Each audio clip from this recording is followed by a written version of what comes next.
Good evening, everybody, and welcome to our event this evening.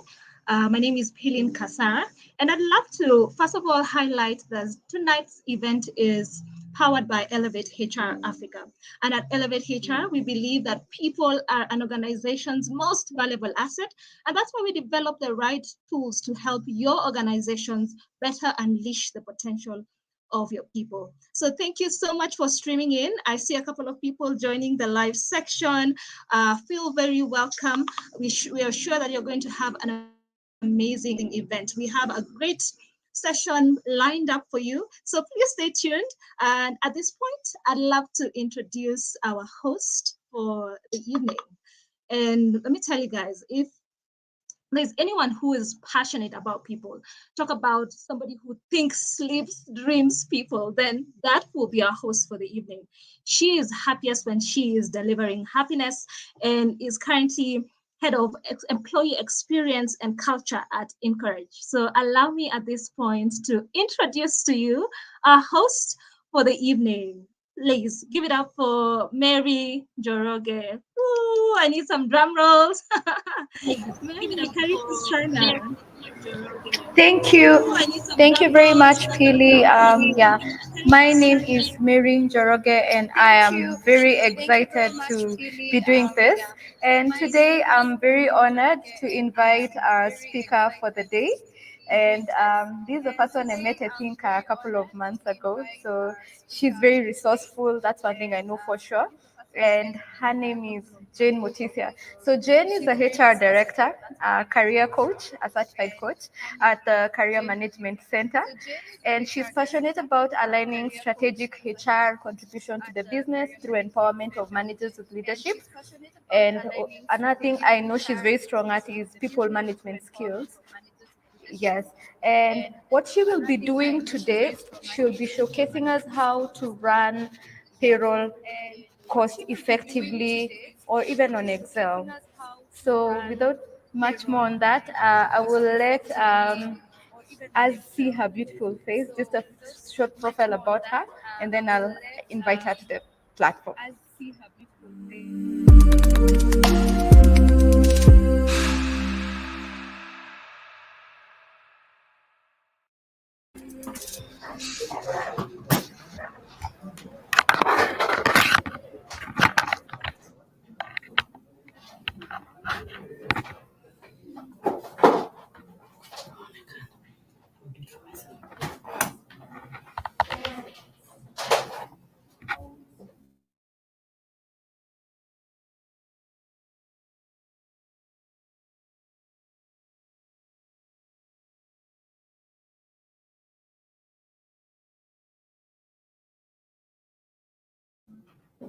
Yamira, I noticed you have gone quiet. Is it my turn to talk or something? Oh, got it. Okay. Jane, can you hear me? You were quiet for a while there. I think you were muted. Jane, can you hear me? I can hear you very well, yes. Okay. All right, got it. Yes. So please welcome. We are very excited to hear from you. Take it away. Got it. Yes. So please welcome. We are very excited to hear from you. Take it away. Okay. So thank you very much for those of us who have created time to do this with myself and Elevate HR. And today we are going to talk about payroll management. And in terms of payroll management, I would say we are demystifying, because most people, when they hear about payroll management, when you have never seen payroll, you think it's something very big that is not doable. But payroll comes, and allow me to just have conversation without a PowerPoint. Payroll comes in different ways. It has 5 main steps. I'll just jump into the whole thing. And maybe I should start with sharing my story about the first time that I was told to do payroll. And I was wondering, my God, how will I do it? How will I do it? And I went to my mentor, and within an hour, I was a pro already. So the most important thing when you're doing payroll, in some organizations, because it's very important to have what you call make a checker. The person doing the payroll, the person reviewing, the person doing the submission to the bank, those are some of the controls that you must put in place. So I'm going to talk about payroll, and I'll talk about the 5 steps that I feel if you're doing payroll, you just need to be aware of all those. So first is to ensure you know, I'll start with the operation, then do some bit of strategic. So the first thing is to know who are your employees, where are you paying them, how much are you paying them, which are their banks, which there is your policy saying you have to pay people, which currency are you paying people with, are they in the same country, and all that. So that is called data collection. So then you're going to do it using an Excel or using a system or doing whichever the system, you have to ensure that you do the data collection, and that data must be accurate. And remember, the labor laws determine how we pay salaries. There's a minimum wage. Number two, there are people who are going to be paid in terms of a salary man, the salary. There are those who are going to be paid as consultants. So again, you have to be very clear in terms of how you ensure that you actually comply with that particular law. If you're doing it off the system, again, you have to be very clear about when is the net pay, what is the gross pay, what are the salary deductions. So the first thing, let's talk about just gathering the data. So the data involves an employee. Every data that you gather must be backed up. So if it's an employee, do they have a contract? If they don't have a contract, what is the basis of you putting them in the payroll, either as a finance person or as the HR person? What is your base? So ensure you're not paying people because you're with what you've been just told. An email if there are no contract, but the most important thing will be a contract, because the day you'll have issues about I was not paid what I was promised, I was not done ABCD, it will be because you paid without a supporting documentation. So as you gather your data, the most important thing, ensure you have an employee contract that has been signed. It is very clear on the amount that is going to be paid. That amount has to be clear. Is it a gross? Is it a net? You have to go further in your contract, because that's a document that is a source document for a payroll. It informs what we input in our Excel or in our system. I hope nobody is doing Excels, but if you have to be doing Excel, that is your source document. Tells you how much you're earning this person. Is it a net? Is it a gross? So make sure if you're in HR, your contracts are very clear that you're going to be paying a gross salary of this or a net salary of ABCD. It's always easier to negotiate in terms of gross, because the government can change tax rates, how much you're paying NSF, how much you're paying ABCD. So you want to ensure that if you have to discuss salary increases, then you're very clear about what you give into those discussions. So data collection. So the contract must be available. You must have to be sure about the bank account, the branch, all those things. And remember, the labor laws tell us that by the time you're paying someone, it has to be in a bank account with their name, a bank account in their name. So sometimes you'll have someone saying, can you pay me in our joint account, my husband and I?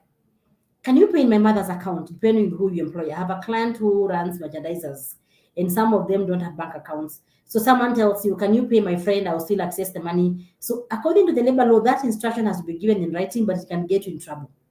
Because if the friend doesn't give them the money, what happens? So it has to be very clear. If they want to be paid through you, you're not paying to the M-Pesa if that's allowed. They go open a bank account that you can actually pay to them in that particular account. After you have gathered the data, now the second step is processing that particular data. So it has to be put, if you want to use Excel, the Excel better has very many formulas, the formulas out of computing and being able to deduct the statutory deductions, the net salaries, the tax pay is one, NHSF, NHIF, maybe HELB, because that's a requirement by the government that we deduct HELB. Maybe NITA. NITA is not deducted from the employee, but comes from the employer. All those functions. So if you're going to do it manually, ensure you get someone who fully understands Excel, and they try and actually put all those inputs in terms of formulas, then becomes very easy for you not to make a mistake. Because if you make a mistake in computing the net, either the employee is losing money, or the government is losing money. Either way, you get in trouble. So ensure that is very key. The easiest way not to get into those things of Excel is to use a system. And systems have come and they're very cheap. You can get systems for as low as 500 a month, 1,000 a month, depending with the number of employees that you're managing. So don't do the Excel way when you have an option of going automation in this era in the year 2022. So that is processing. So if it's a new employee or it's the first time that you're going moving to a system, the process is now entering all that data into a system. And I'm sure Eric will be showing us that in a while. You enter. After you enter, it's very, very, very important that someone else comes and reviews the data for you. They review to be sure that you did not miss something. They make a checker. Because again, payroll is very sensitive. Some HR people or some finance people are crude. They even put what we call ghost workers. So it's very, very, very important that there's someone that is checking all the guys we are paying are actually our employees. There's nobody who left last year and they're still in the payroll. Some people who are claiming they've been given a pay rise by their boss. Do you have a letter to actually support that particular pay rise? Do you have documentation to support that I was promoted? Do you have documentation to support that ABCD? If I ask you to change my bank account, we're just talking about the hygiene factors. It has to be in writing. Advise me, drop an email, do a letter. Some people have a form where they change. If someone is joining a circle, the theme. Again, also as a person managing payroll, you need to be very clear about the kind of deductions because all those deductions complicate how you implement the payroll. So how much can we deduct from? Are we allowing circles? Are we allowing us to be paying for mortgages? Are we having our own pension scheme or is another pension scheme? And therefore, the payroll, as you'll see when Eric starts presenting the software, you'll find that it has different sections for all the deductions that you plan to take. So some employer will be like, if you're doing an Excel sheet, we cannot be doing all the checkoffs that you want. Something you have to go and tell your bank to put a standing order because then it's a lot of work for us. It's internal to do all this. So the moment you put all that data, from there is just processing. That is our that step. Processing now the information. If you're using Excel again, you print and review against each and every one. Remember, even if you're not a HR, do it in Excel. That way you're able to do, even if you're not a finance person, or even if you're not using a software system. That way you're able to reconcile. You're able to reconcile and tell that last year, we had a wage bill of 2 million. Last month, or rather, the month of August, we had our pay bill was 2 million. And I'm seeing now our wage bill is 2,060,000. Where is this 60,000 coming from? Because you have to keep checking just in case the system is playing you or someone else is trying to be fraudulent in that particular system or anything. So you're either preparing or you're reviewing, either way. So if finance is preparing, it should come to HR for review. If you're the one preparing, to go to finance for review. So before you do that, do your own check. If you're the one preparing, check the reconciliation. Check that if there are any differences between our payroll for last month, and this month, that difference you have explained. You have some notes somewhere to say the difference is because you have a new employee, or the difference is because we have some salary increase that were given to this particular person, and that is why. So if there are any variations, always have a variation report month to month. That's if you're the one preparing. If you're the one reviewing, if it's your first time to be reviewing that, go back as much as you can and confirm that all those employees are actually your employees.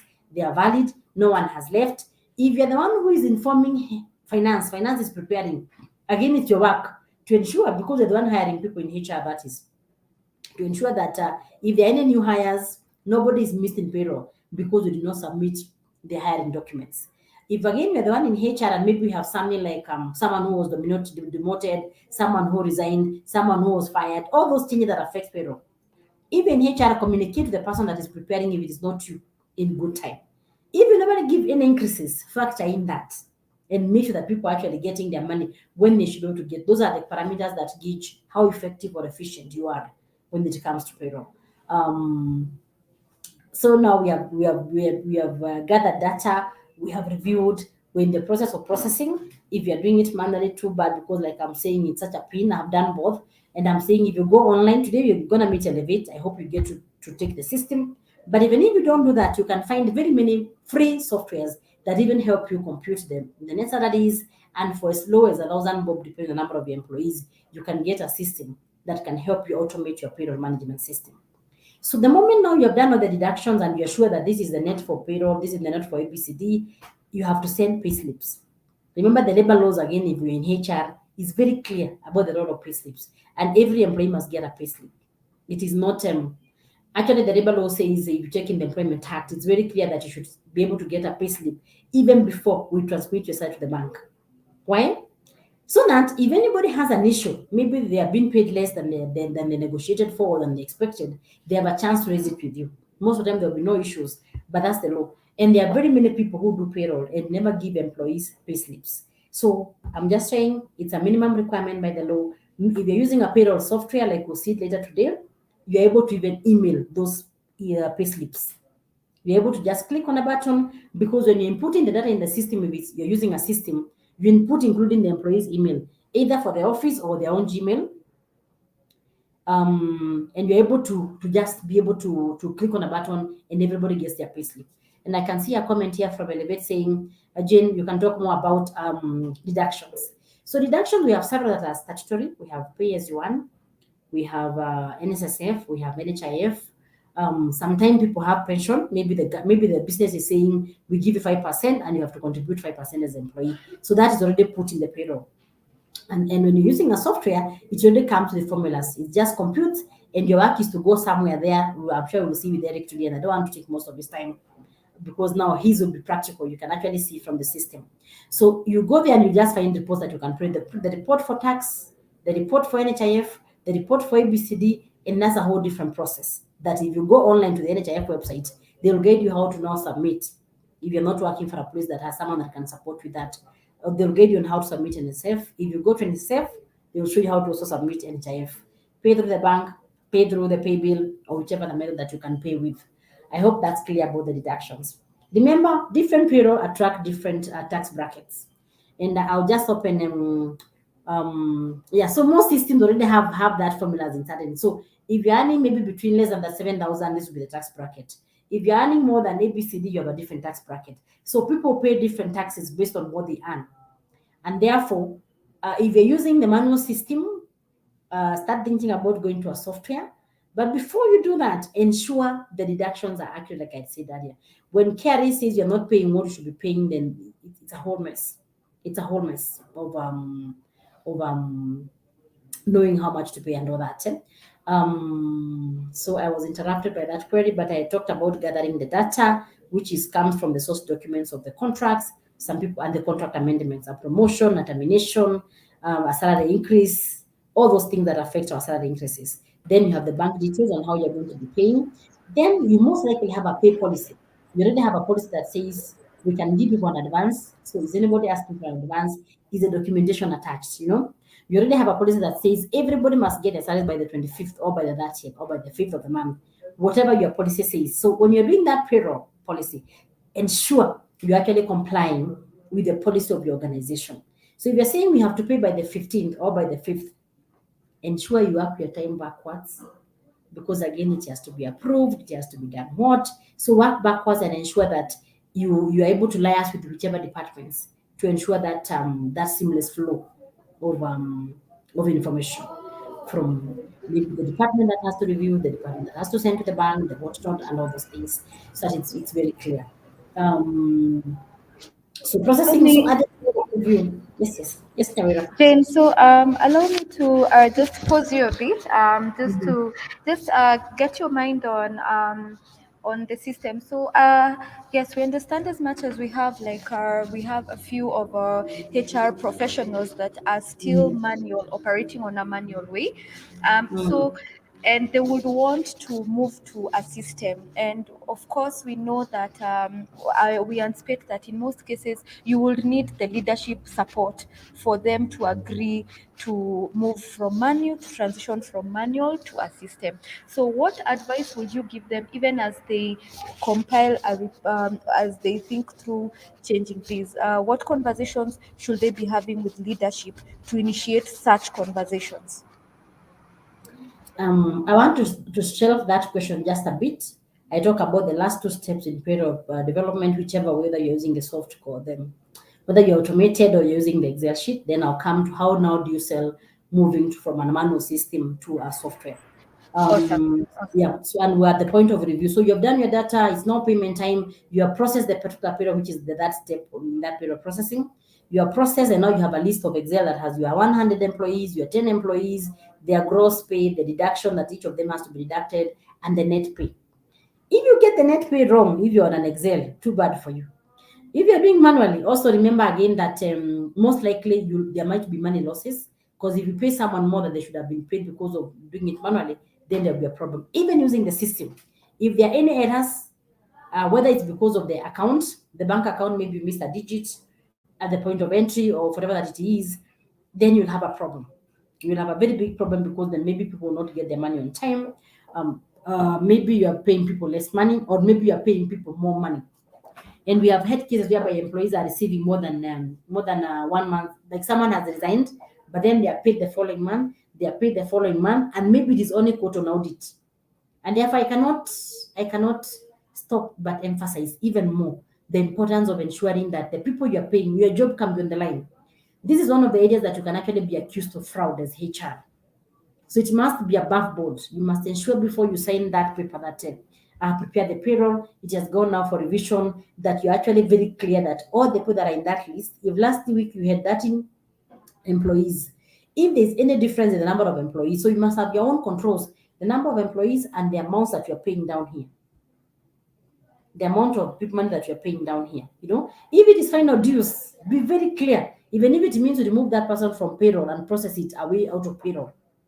But just know, when you're processing payroll, it is not complicated, but it is a huge risk, because if you're dealing with a very big budget and you make a mistake, they could accuse you of fraud when it was just a genuine mistake. And that's why we have to say, if you're preparing, there must be someone else to review for you. If they are preparing and for you to review, don't sign until you are clear. Don't make it routine and just be signing. It is one of those things that will actually be accused of fraud. Again, from there, the confidentiality. If you are printing the things, now it's time to review and you're printing, you better be sure. There are times that I've seen people printing and forgetting the printout in the general printer. And the following day, everybody's in HR or in the MD's office complaining the way they're underpaid, compared to someone that they consider who doesn't do a job that is as big as they imagine theirs is. So if salaries are confidential, and we all know salaries are confidential, you have to handle those documents with a lot of care. A lot of care. Know where you are printing. If you don't have a printer, know what time you are printing. If you have to print, have someone else either watch the printer for you. After you print, and you send something else that is plain, to just make sure that that was the last thing that came out of that printer. Because sometimes we print and we think we have picked everything, but then we have forgotten, or maybe something went after you thought we are done. And what I'm talking about is very common, very, very, very common. So what am I saying? There's nothing difficult when you're preparing a payroll. It is just in your mind. And I'll be happy to show you one in Excel where you just enter. I don't even have to show you, because, like I've said, it is Jenny Mutisia. She's earning 20,000. Have my name, maybe ID number if you have to put, the date of joining. Remember to prorate, very important. And that is why when you're working with the system, all that work is done for you. Because if you're going to be prorating, for me as using an Excel sheet, it means then you are prorating using a calculator or using Excel. You might pay someone less or more. But with the system, and I'm saying there are very many cheap systems. There are very many affordable, not cheap, affordable systems that you could use. One of them is what we'll see today. And in those systems, you just need to insert my date of reporting, and it computes. It just computes the net value and the deduction that come with it. So if you don't now execute those, it's just you choosing not to execute. But the system does that for you in a very easy way. So let me demystify by saying payroll is one of the easiest things to do. The work lies in the parameters that come with it, ensuring accuracy, ensuring you're not paying ghost workers, ensuring you're paying the right amounts, ensuring that it's not just your signature that is there, and ensuring that you have backup for the pay decision that you're making, if you're the one that's doing that particular payroll. And timeliness. People are very sensitive with their money. If you keep delaying salaries because you didn't do payroll on time, because you didn't inform about a new employee that came, and therefore if it's finance doing the payroll, they don't have the data and they've already done the payroll, people start saying you're not efficient, and you hurt them at the core, because they have financial obligations. They want to pay school fees, they want to buy their food, they want to pay rent, and therefore we have to take it with that weight that it deserves to be taken into. So I think from review, now from there, it's just now processing to the bank. Make sure you're sending to the account of the employee. Don't pay my mother. Don't pay my wife, because I know, or my husband. We have husbands coming to request that they can be paid, or don't pay into a joint account. Pay the person that you have a contract with. because they're the ones that are working with you. And getting a contract is a bank account is the easiest of the things. So there's no reason why they shouldn't, unless if you want to pay through M-Pesa, if that works for you. But depends on the amount that you're paying. Most of us want to pay through the bank. So that, and then like I said earlier, the government requires that you should pay slips. Most automations will have that value. Just click and people have their photographs. The other thing is you're going to be audited. Even if they don't audit any other process in HR, they are going to audit the payroll process when the audit comes the following year. So someone will come and say to them, they want to understand, can we see the payroll files? Can we see when they're asking for the HR files and the payroll file is because they want to note, could we have paid someone more money than they earned? Could we have maybe backdated someone who was given a pay rise and it wasn't effected immediately, and we backdated and we give them an extra 1 month or something like that? So it's very, very, very, very important that you're very clear, knowing that that is the only process that even KRA will audit. If they have to come and check whether you paid your taxes right, they'll be auditing the payroll against your contracts. So ensure from HR perspective, from a finance perspective, that those two documents are talking to each other and they're accurate and you can give backup. If you remove someone from your system, remove them peacefully. If employees have to sue you because you didn't pay them final dues or because you promised them a benefit and it was not processed, again, it should still be at the point. And remember the power of controls. We had a client whom had a finance manager who was not remitting his own tax. He was paying himself a gross salary. And this is because we bring trust at work. So when it comes to payroll, please throw away the trust out of the window. Going like FBI, going like an investigator. If you're the one doing that payroll, make sure each and every line, nobody can tell you that this one you let ABCD happen because of this and this and this and this and this. And I think so record keeping of the same, knowing that you're going to be audited. When you're using a system, the system has a backup. It will never delete. Even your ex-employees, you have a chance to just terminate. And if you want to come and look at the year you terminated Jane, you just click at Jane and you can actually see that she stopped working with us last year, December. Her last salary was ABCD, and therefore this was processed outside the payroll. Variance reports, it can even do that for you. And therefore, unless if we have any other questions, I'll be happy to hand over this back to Nyawera. Oh, you had asked me a question, Nyawera. The conversations that HR or finance or whoever can have with the leadership team to ensure that we move from the papers to the software.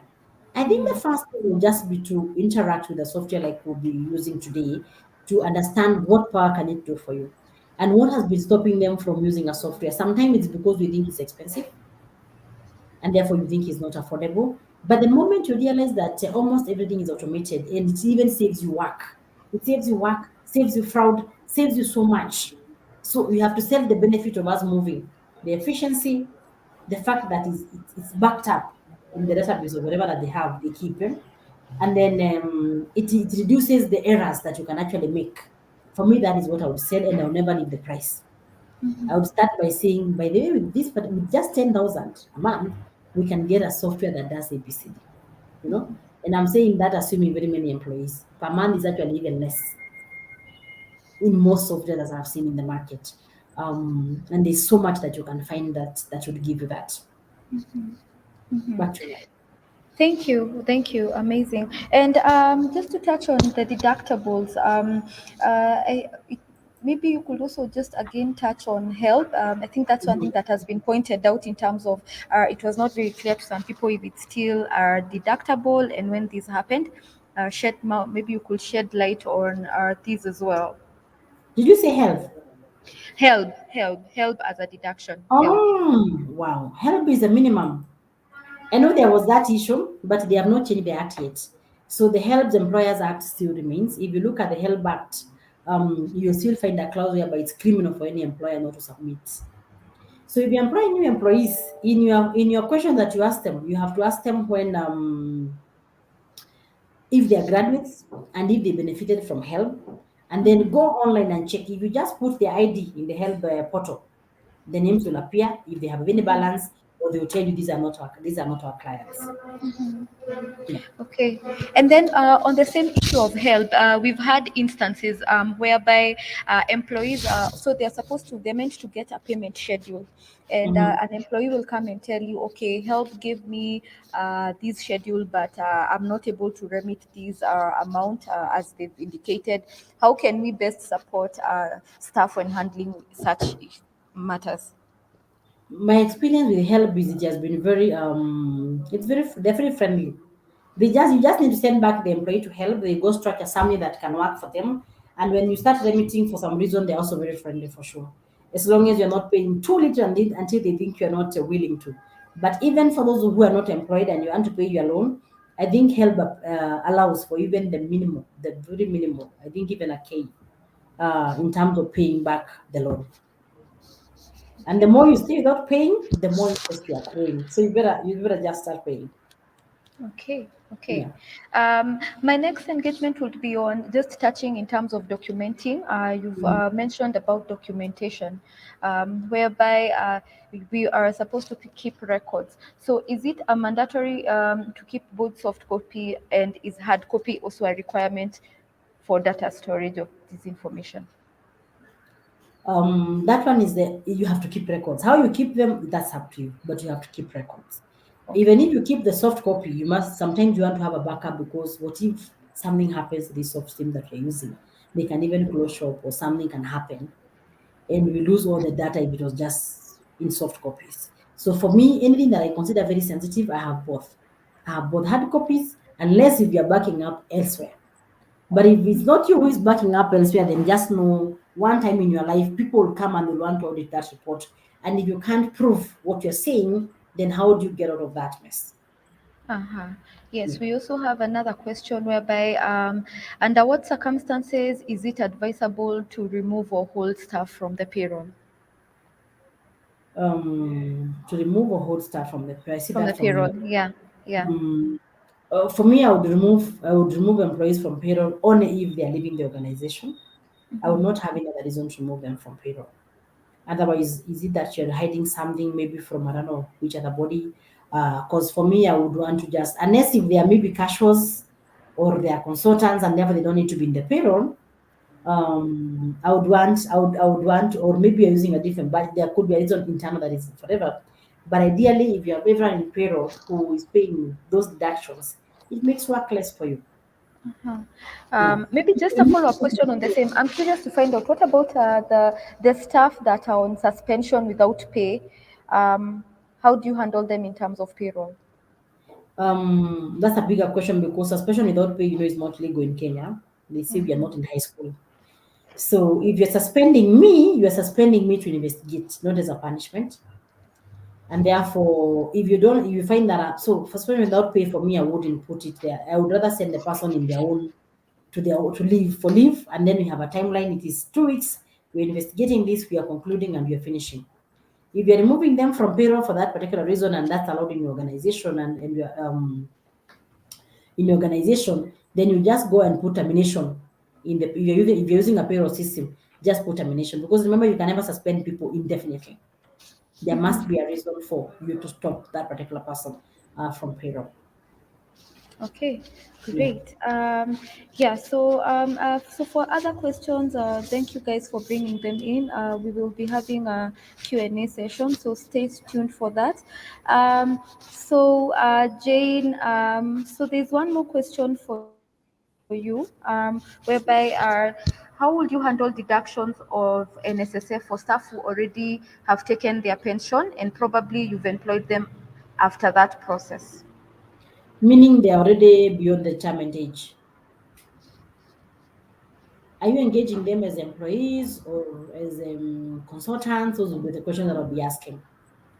If they're employees, I am not sure NSF will take people who are already beyond 60. I don't think they have envisioned that already. So if we have to say for them, I think I would have to have something different to do that. I am not sure NSF as a envisioned a situation whereby we are employing people who are beyond 60. Whether they would allow us to continue contributing is a different agenda because I also know there are people who, like the judges, who work up to a later age. So it's most likely possible. It's most likely possible if you have that situation, please feel free to call NSSF and I'm sure they'll guide you. I would probably Okay. have to make an account for them. Yeah. Okay, good. So there was one last question, whereby was the NSSF Act changed on statutory deduction? Most people are still using the old terms. If you are using a software, the software will even ask you, do you want us to use the old rates or the new rates? So this has been a debate. I'm very sure you have seen it with the tripartite in employment. That is the employees fighting for it. That is COTU, the government, and FKE. And all of them had opposed the issue of raising to the new rates. But now with the new presidency, it is again a discussion, and I know you all remember the new president was very clear that he would like us to increase the amount of deductions, because 200 that has been there since independence is not tenable. But again, it's a bigger discussion. So once that is passed, then I'm very sure it will be communicated in a circular or in an act. But as it is now, it's still a dilemma that is yet to be discussed. Okay, Yeah. amazing, amazing. Thank you, Jane. Thank you very much. That was great information that you've shared with the rest of the team. I'll now take a pause and move to the next person who I would like to just give a brief introduction about the person I'm meant to bring next on stage. So, Jane, thank you very much. We'll be addressing any other questions towards the end of the session. So, stay tuned. And so, the next person that be introducing is none other but Kefa Mutuma. And one thing about Kefa, he is a product lead at Elevate HR, and he is very passionate about software development. And one of the things he's done is he's been at the forefront of championing innovation solutions more specific to HR at Elevate HR, and he advocates on how organizations should leverage on technology just to support employees and help them thrive at their work. So what he's going to come next and do, he will be showcasing us on how to leverage on technology in terms so that we are able to streamline our processes as HR professionals. So here's a brief introduction about Kefa, and then I will invite him to the stage.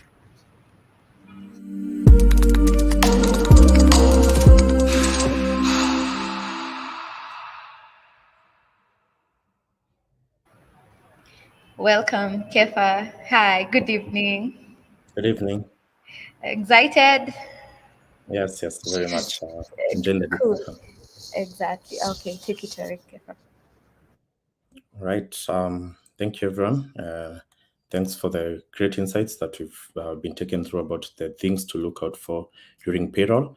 And these are the same insights that we used to really develop the current product that we have and we've rolled out in the market. And I'll be taking you through the different areas that Jane has already touched on in regards to reductions and approvals, just to prevent some areas such as you being called for a fraud or and other approvals. So I'll be sharing my screen shortly to just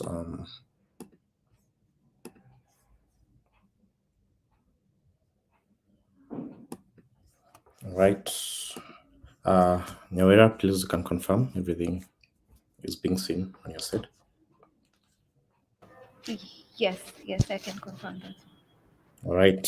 So this is one of the tools that we've developed, and I'll be taking you tonight through just the information of the payroll, mostly touching on the areas that Jane has already talked about in regards to payroll. So most payroll systems are actually transitioning to cloud-based, become a cloud-based platform whereby you can access them from wherever you want, and you can pay your employees from whatever location that you are. Especially now, some companies have a hybrid nature, and our employees can work from anywhere. So I'll take you through a quick demo of using pre-existing credentials that we already have using our demo account. So once I've logged in, as you can see, the very first thing is I can create multiple payrolls. For now, I have Elevate HR as my main company, but I can easily add more companies to this workspace easily by naming naming a company here, and I'll explain why this is important. Let's say a company within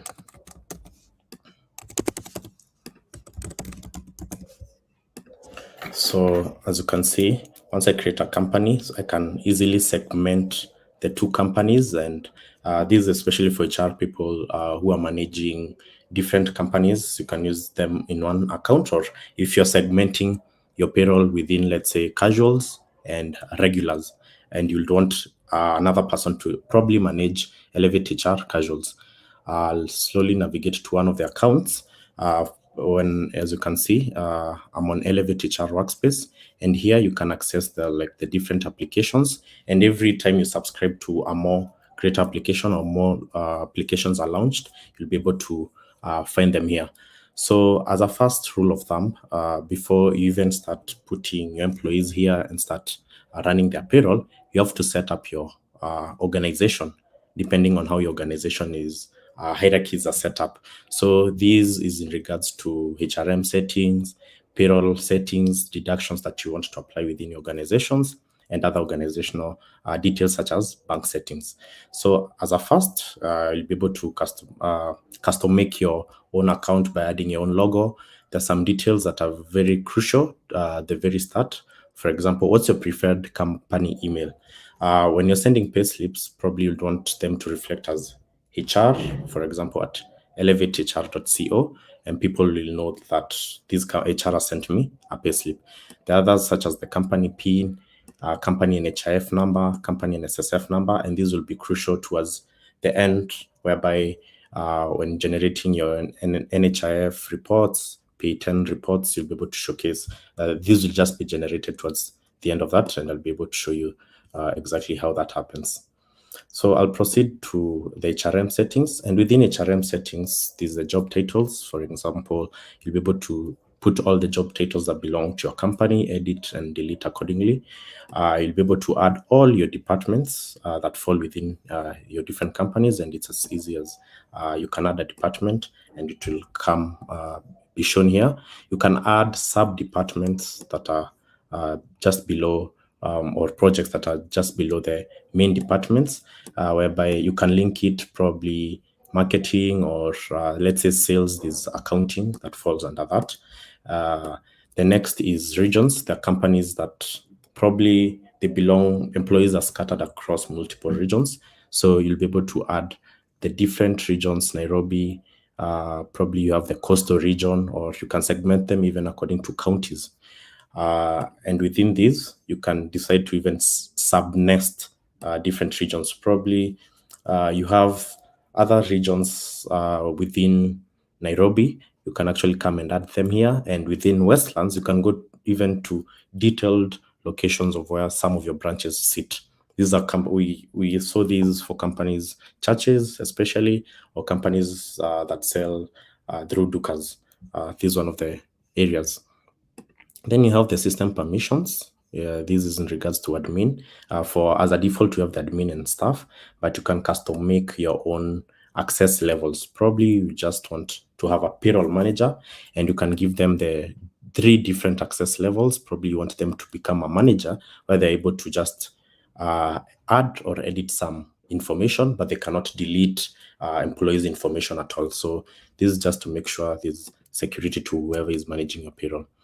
Then there's the employee number format. What this means is when, as Jane has explained, you need to probably mark an employee and give them a unique number according to how your company earmarks their employees. For example, in our case, we've just written Elevate HR 01. So all employees preceding these will be assigned a unique code, and this will also help match the filing system. If you have a manual filing system, you can relate this employee to this code in the system. So as you can see, it was easy to set all your HRM settings so that you can easily assign your employees their job titles, departments, and they will fall all under that. We'll then proceed to the payroll settings. Here is where now it's the most important ones. We've pre-populated most of the the three mandatory statutory deductions in regards to pay, NSSF, NHIF. And as the laws continually change, we update those in the system. And you can remember Jane also mentioned, according to law, such as NSSF, someone asked about NSSF, the system will automatically ask you, would you like to use the new rates or the old rates? So some employers like to keep the old rates, but as the laws change, probably will just retain completely. These will be vacated and will use the new rates. This will just allow you the automatic deductions. Then you might have other deductions that have not been pre-populated within the system, probably that are unique to you as a company. As you can see, there's some things like the welfare fund, SACCO, and loans. And here we give you the flexibility to name your type of deduction. For example, they could be something like benevolent fund. Then you'll have to choose really, does it apply to all employees company-wide? Probably if you have one branch, it might apply to all employees, whereby employees contribute to this fund. But if your company is big, you might want to either apply to a group. So to a group might be, you have a branch in Kisumu and they're contributing to a member in Kisumu. You can say assign this deduction to a group, and you'll be able to select which group would you like to assign. Is it a region? Is it a department? Is it a project? Is it a job category, or is it a job title? So you can group deductions so that to avoid, if you have 100 employees looking for, does this person belong to this region? Do I assign them this deduction? So these are just some of the benefits the system offers. So for example, you can assign to a group and say, I want to assign these deductions to, let's say, a sub-region or everyone within a certain, the whole of Nairobi. Let's say I just want to assign for people in Rafter Road and our Westlands. And then is it a percentage of the salary? Is it a fixed amount? Most cases, it's a fixed amount. And let's say, let me put 200. And then what's the frequency? Is it deducted every payroll cycle? Is it a one-off deduction? If it's a one-off deduction, it will be forwarded to the next month, but you can usually change this. And let's say you want it to become 2 months, for example. We automatically capture the end date. And when you're running your payroll, this will be deducted automatically. And when the end date approaches, it ends within that specific month. So as you can see, I've added that deduction here. And these are some of the deductions that apply within your company. Some are applied individually to each employee. Some are assigned according to groups. Some are assigned company-wide. For example, let's say help. Someone mentioned help, and it's not reflected within the system. You can come and adjust it here and apply it company-wide to all employees. So those are some of the benefits of how systems automate. When it comes to allowances, same applies. For example, according to P10, these are all the allowances that each employee that are cash-based and taxed according to the P10, but you can specify other allowances. For example, if your company offers airtime or internet, you can name it here. You can say it applies equally to all employees. You can put a figure of 2,000, and then we ask you if it's a cash allowance. If yes, it's taxed by default, but you can specify, no, it's not a cash allowance, but we still ask you, is it still taxed? So that you can explicitly say, no, it's not taxed. Probably you have other arrangements, and probably then the airtime is continuous. So it's added as part of the benefits or allowances, part of the gross pay, and you'll be able to see that shortly. Then this is the most important thing that Jen talked about in regards to review and approval. Some people can put ghost workers here or their friends. So we encourage you to also continually add more and more reviewers, and we'll expound that as we continue reviewing the payroll. This is the last step to this. You add all your bank details, and your setup for the organization is complete, and you don't ever have to think about going back there again. So the next thing is you're told your setup is complete. You can proceed to adding employees via the people directory, or you can proceed to running your payroll via the payroll app. So the first thing, if you're a new company, it's adding all your employee records under one area. That's the entry point for running a successful payroll. Here is whereby you get to see a record of all your employees. If you're not using a system and you don't want to migrate easily, we'll proceed towards the bulk upload, whereby you download a template and I'll be able to show you how that, let's say the employee template, I'll save it on the desktop here. Let me replace that. And what this helps is just to mirror the different things that you're supposed to put within that document. So this is just an example of, you can open it in Excel, you can open it in like in my screen. So these are like the first name. The red things are all mandatory. The importance of setting up your system is you can assign the gender from this Excel sheet, your mobile number. The red things are the only ones compulsory. You can leave these others. You can define their residential status. Are they resident or non-resident? You can assign the department from here, from when you set up your company, your job titles, all the way to their bank, how they're being paid. At times, most cases it's bank. So if you specify bank, you'll have to put their bank name, bank branch, all that. At times, if it's mobile, for example, casuals, you'll have to input their mobile number here,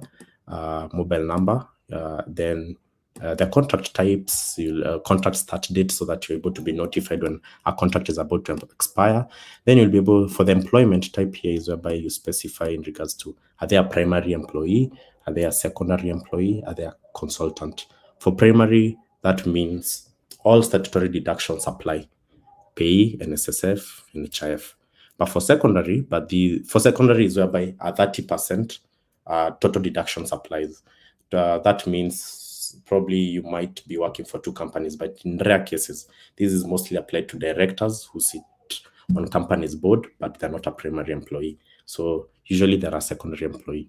At times you might have consultant, and per law, consultant, they have a 5% withholding tax, and then you'll input the salary information. So with all these information, and you've populated all your, let's say 50 employees, it's just a matter of now coming here and dragging that file here and uploading, and all your employees will be showcased on our dashboard, and you can view the different things here. You have the options of even sending bulk SMSs or emails once this is activated. And the goal for this is probably you've sent them up, you've sent them pay slips, and you want to like tell Imelda, hey, go check your pay slip and tell me if it's correct, and so much more. Then you can also probably add your employees one by one by defining their basic information, their contact details, their compliance details such as the KRA PIN and SSF number and HIF number.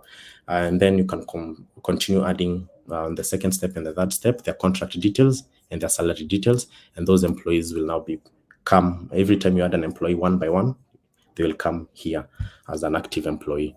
I'll go towards probably showcasing some of the information record. If you want to edit and clarify some information, let's say about Imelda, add their profile photo.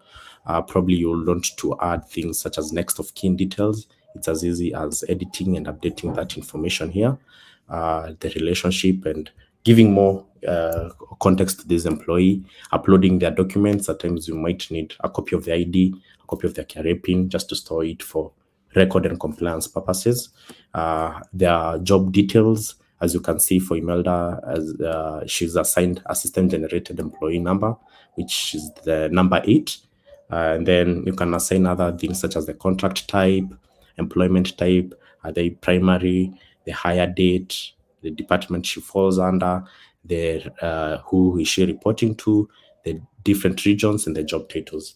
And you can easily update, let's say if you want to change a contract type from primary to, let's say, a consultant, the system easily can update that on a click of a button. So salary details here is whereby you just define her salary details and her payment method, either bank, mobile, and you'll be able to specify account number. And as Jane mentioned, the account name should specify their name, Melda Chalo, and the bank name. So we've pre-populated all the banks here according to what is available on the CBK. So yeah, just to make the process a bit easier. Then you'll be able to see things like deductions now. Someone mentioned about deductions. So you can see Imelda, PE, NSSF, and HIF apply by default. If she was part of a certain region that was assigned a deduction, it will be shown here. So all her deductions are on a list, just to make work easier to know. Imelda is being deducted pay and NSSF and NHIF. And with that, this is just the employee records. And every time now you're certain your employees' records are clean, they're safe. Now the next thing, every month you don't have to come back here unless you're editing anything. Every month as an HR person or as a finance person, you'll just be coming straight to running your payroll. So running your payroll, I'll just show you the steps. It's very easy and saves time and very accurate. So every time you'll just begin your review. As you can see, as an admin, yeah, Imelda has completed 71% by reviewing 5 items out of 7. So if you had another review step, let's say you'd want the CEO to do another review, you'll add them as a reviewer on the settings. And every time you complete the first review step, the second review step needs to complete as well for the employee to become approved. So it just shows a highlight like this is Imelda. So the first step is you prepare your payroll. What does preparing your payroll mean is you see a breakdown of everyone with their basic salary, taxed benefits, non-taxed benefits, their gross pay, their total deductions, and their net pay. And this is done automatically through the system. And let's say you want to see a breakdown of how we arrived at the gross pay. So you'll just see the earnings breakdown from their basic pay, probably housing, and probably this housing applied, you can see it applied to a group of people. So either they fall through a certain region, that's why this was applied, and you'll be able to see how each person here arrives at a certain, earnings or gross pay. You can also see a breakdown of the deductions from the employment type, which is primary here, their gross pay, their payee, their NSSF. As you can remember, we used the NSSF new rates, but some companies prefer to use 200, and the NHIF, and if they have any other deductions, so their total deductions arrive at this. So the net pay that will be custom to this person is this amount. And when you're very clear and you've seen everyone is okay, you'll now proceed to approving this after you've prepared your payroll. And approval is whereby it's very simple in regards to, you just see a summary of their department, basic pay, gross pay, deductions, and their net pay, and what they're being paid via. Most times it's bank, and you can compare these to like a different time just to see the variance. And you remember Jane also mentioned, let me go back to the last step, you can, as part of preparing your payroll, let's say you can download these in form of a CSV, see it, probably I can download and show you how it appears. You can download these and view it, go step by step. You can open it in Excel and go step by step in reviewing such details for employees, just to make sure everything is correct and or hand over to the next person. But with a system, approvals handles that. And the more approvers you put on the system, the more it makes it sure that a person doesn't transition from a reviewer, transition from review to approved. So as you can see, an action such as I want to approve this person, I can easily approve here, and they'll transition as an approved employee. And if there was another reviewer on top of a second review, it will automatically show you it's pending a second review before it's approved. And with that, you can complete the review, and you can see the percentages has changed when I reviewed the next person. So it's 6 out of 7. So I've reviewed 86% of this payroll, and you can proceed now to approving payments, even if not everyone has been approved. What this means is only the approved people will be able to approve payments and send pay slips. Here, for most companies who pay via banks, we just generate a CSV template, and according to your bank, you can drop the respective rows. But most banks just take all the rows and just take the rows that are relevant to them. And because you can remember, I've fetched back the company account number, the employee name, all the bank details, and the net pay. This is what you download and submit to the respective bank account. But we're improving these even much further by allowing you, for example, if you have casuals, to make payments to these casuals through our own payment gateway. or payment wallet. As you can see, our balance is zero. I'm paying 1.8 million. So the status is insufficient balance. So I'll show you a way to fill in. You can send us, I'll show you the process of whereby you can load money to this account. And yeah, you can approve payments all at once by putting in your password. And yeah, payments will now be sent to the employee bank account. And as you can see, I have insufficient funds. So the payment won't go successfully.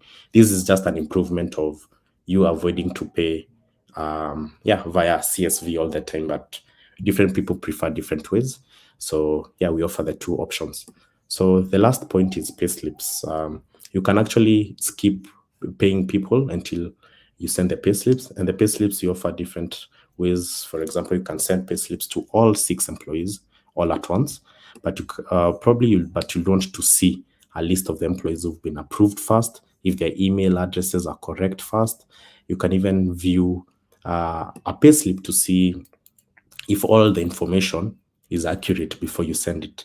So your company logo will appear on this payslip, their image if they have one, all the employee details, what they're being paid with, their basic salary, just a breakdown of everything until you arrive to the net pay, and you auto calculate the contributions up to date.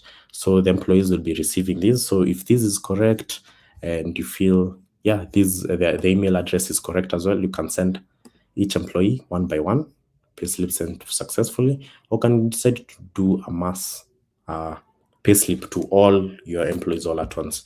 And with that, you close the payroll by generating the most important reports, KP10, NHIF, NSSF, and HELB.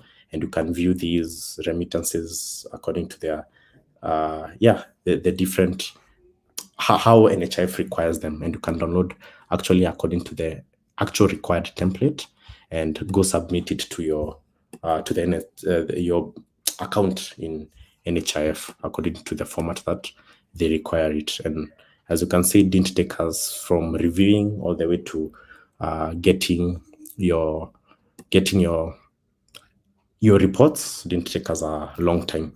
And with that, you've closed your payroll. And now every month moving forward, you'll be able to now come run payroll again. It auto computes every month unless you have a change. And yeah, that's how you run your payroll. Thank you very much. Probably, yeah, as we continue, I'll invite questions.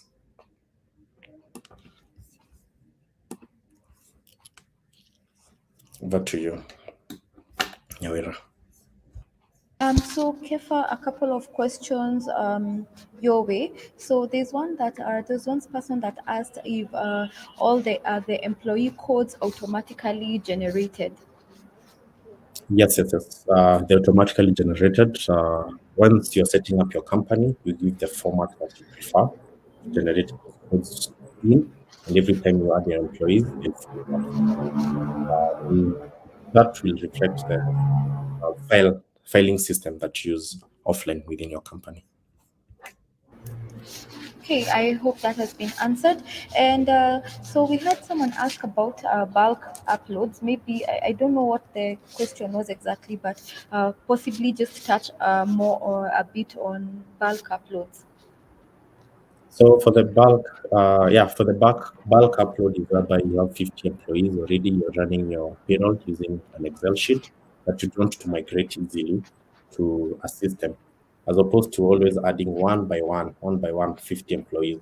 We give you a template whereby you just pre-populate all your employees in an Excel sheet and upload it to the system easily. And it wouldn't take you even more than an hour to do so. And then you'll be up and running with a payroll system. Okay, great. I hope that has been answered. And another question is formula-based earnings and deductions. Uh, so possibly just touch base on it. I quite can't tell what the question is, but if it helps the person, we could just touch base on formula-based earnings and deductions. Formula-based earnings and deductions. So for the formula-based, you can see something like NHIF, NSSF, and pay, they're formula-based. And for other deductions and earnings, I showed you whereby you could actually, actually derive whatever you want, probably a percentage of the salary, one by one. And yeah, we can, as we continue advancing the system, you can even now define the specific formulas. Probably you want to have another, within the same payroll in Uganda, something has changed. You want to change a certain formula that reflects Uganda payroll. So yes, that's also possible with systems. Okay, great. Another question was, is this system integrated with with the clocking system? So almost all systems are built in a way that they're easily integratable. Um, Probably to use technical words, on it's called API ways, whereby you can integrate with also your biometrics, you can integrate with other software or accounting softwares. Uh, but that is open to most systems. It's just the requirement or on interoperability of systems. So most systems are built in a way that is easily integratable with other systems. Awesome, spot on. And there's another question still in terms of maybe touch more on leave. Since we've answered the clocking system in terms of attendance support, maybe tell us how the system can assist in terms of leave time. So for the leave time, it's part of the payroll. Probably we can have this conversation whoever is interested. That's probably due to time, but I'll just touch base.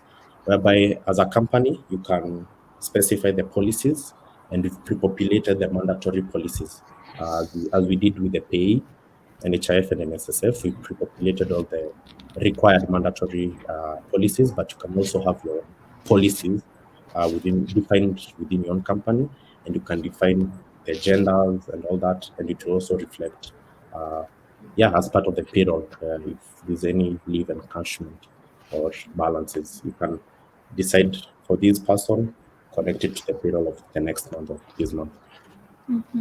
Awesome. And how about customizing reports? Uh, Probably I'll want to, yeah, there are many. So, as on most systems, how they do is it's based on variables.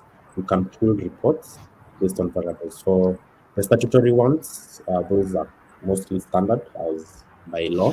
But for other reports, such as you want to see a payroll distribution according to departments, as long as there's the input of the data, that's why we took the process of inputting data in regards to department, job titles, everything. That is the very first step of if you have the right data inputted, you can generate reports according to the different variables. So yeah, the first step in generating and customizing reports is have very rich data input, and yeah, different reports can be generated from that. Thank you. A couple of questions coming your way, Kepa. So, can one edit a previous payroll period? Oh yes, yes, and probably let me let me show you uh, just quickly. It's better even when I show some of these questions.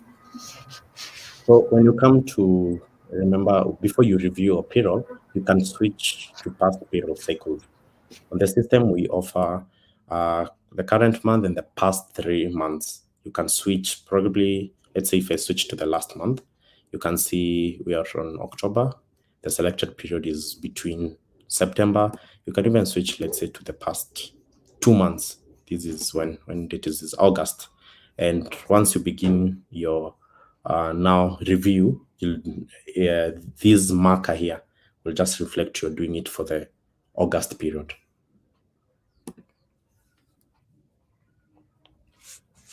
Are you able to Nyaweza. show? The next question is: are you able to show the process of filing the statutories with the respective bodies? Um, so, if this is something you can showcase now, gladly you can do that. If you take time, we can. There's a link that has been shared in case we have interested participants who would want to view the demo. Oh, yes. So once you print out your NHIF, NSSF reports, there's a standard way and it's online. I think someone has already shared, I think in the comments. I think I've seen the comment highlighted there. It's pretty standard whereby if you're but that has to be you've registered with the necessary bodies. So you have a login. NHF, NHIF, NSSF on the website, they truly go into detail into how that is done. And I think it's also available on YouTube, and you can continually share. I think someone has shared some of that as well. Okay, great. And with the tightening of NITA rules and monthly required submissions, can the system have the NITA report among the statutory reports? So as you can remember, the system is how we've built it is a bit flexible. So if there's any deduction when I was showing, if there's any deduction that wasn't accounted in the pre-pop, well, what you did is pay NHIF and SSF that you made sure all companies are compliant in regards to that. But you also have an option whereby within your company, you can specify other deductions that are not part of the payroll. So you can specify NITA, who is it applied to? Is it a group of employees? Probably at times not every employee, but it can be applied to every employee. What's the percentage of their salary every month or every year? You can, yeah, we've provided the flexibility to, yeah, define that for yourself and it will apply within your company. Okay, great. Another question your way. Can this system be used by an organization that has 1,000 plus employees? Yes, very, very much. So it's a cloud-based system. So all we need to do is just um, enlarge the server capacity. So yeah, we use AWS, so it's just a small setting, and based on your employee, based on your specific company requirements, we just increase the server capacity. So that's the advantage of also going cloud-based. You don't have to buy servers to support extra employees. And how does the system handle computation of gratuity with emphasis on paid or what is owned? So for what we've done for now, for pay, we've separated it according to the current formulas. So if you want to probably add any other detail is within the different deductions if you want any other payment. But also for the pay so every month it's generated automatically within the system, unless there's anything that's varies within your company. That's when you can probably consult and check much more. Okay. Um, Last but not least, do you have two more questions coming in? All right. So, do you have a system that runs like a whole HR system, like a full HR system? So how we began developing our system is through people and through our community. So we've been developing module per module and launching that to the market because I come from a tech background. So really in understanding your pain points, that's why we built it from scratch. So we have the payroll and the leave and the ESS part. And then we are continually building other more modules as we continue growing as a company. And our next key modules would be around performance management. Companies within a certain number of employees start experiencing problems around managing performance. We've, many people have come to us if you can attend to that. And then time and attendance will be our other things. And if you keep up and subscribe to us, you'll be able to receive full updates month on month on how we launch those modules. Okay. And the last question is, what cybersecurity measures does the system have?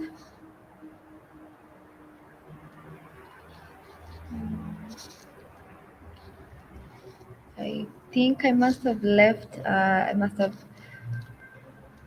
Kefa must have dropped off. So for those who are asking and would like to interact with the platform, there's a link that has been shared, a demo. So you could click on that link, and then we'll have the team on the other side that will reach out to you so that they can attend to you, just in case you want to engage with the system further. So Kefa, the question that has been brought out is that is there any cybersecurity measures that the system has? Yes. Yeah, that's a good question because yeah, that's on our domain. So we put various measures, probably to go a bit technical. We have daily backups of data just to make sure, even in any case, something the main system goes down, we always produce copies of every on our database of every employee record for each customer. So, in case of even anything that can be easily duplicated and you're back within a few hours. And we have within the company also very experienced cybersecurity people who are always aware. And also something I'd like to mention still on the cloud-based aspect, most of the security policies that are defined, let's say by Amazon, are pretty standard to all companies. They've been in the game for so long. So they specify very defined criteria on how to secure your data. So yeah, that we have a lot policies. We have a lot of policies around how we protect that. Okay. And is there an employee self-service with this system?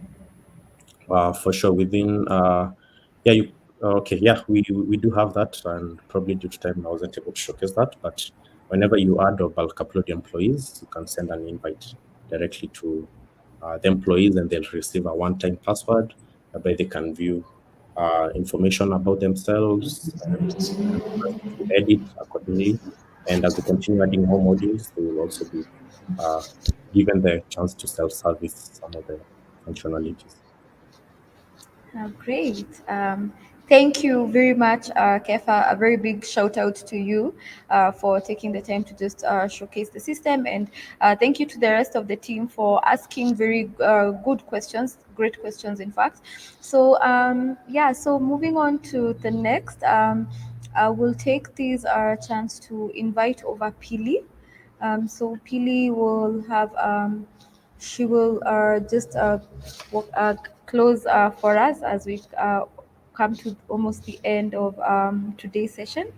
So over to you, Pili, if you can hear me. Thank you. Thank you so much, Nyawera and Joroge. That was fantastic hosting. Thank you for leading us in that session. And a big thank you to our, to Kefa and Jane for taking us through payroll management training. We are super excited to have hosted you. I also want to shout out all the people who have been commenting on the chat. Thank you, Venasio, Anthony, Lauren, Gishobi, and everyone else, Evans. I cannot be able to mention Sylvans, Paul, and everyone else who has been here. Allow me at this point to also invite and extend an invitation for all the HR professionals who are here and are looking for a community to network and belong. So Elevate HR community is the community for you. We currently have over 600 HR professionals, and we're looking to invite more of you to just come and network and learn. So please feel free to join us. There is a link on the chat section, should be posted by the Elevate HR Africa handle. You should be able to see that link. Come join us in the community. We'll also be sending you invites as well. And then secondly, if you're looking for, if by any chance your question was not answered, please feel free to reach out to Elevate HR. There's a demo link and request for a demo. We'd love to take you through the system and just see how you can be able to unleash the potential of your people. And then lastly, finally, on the 15th of October, and I know I'll ask Eric to just put up the poster in a bit, we'll be having a fun networking event for HR and friends of HR. So you can bring your friends along. We're going to Kereta, and the agenda of the event will just be networking and just having fun. So do not miss out on this one. You spend a lot of time taking care of people. Now come take care of yourself on the 15th of October. So that's next Saturday. Again, after this, the technical team will be able to put up the poster where you'll be able to see all the details for the event. Otherwise, we'd love to say thank you, a big thank you for everyone who's been watching, tuning in live, for your time. We do not really take it for granted. So allow me to close at this point. Asanteni sana sana.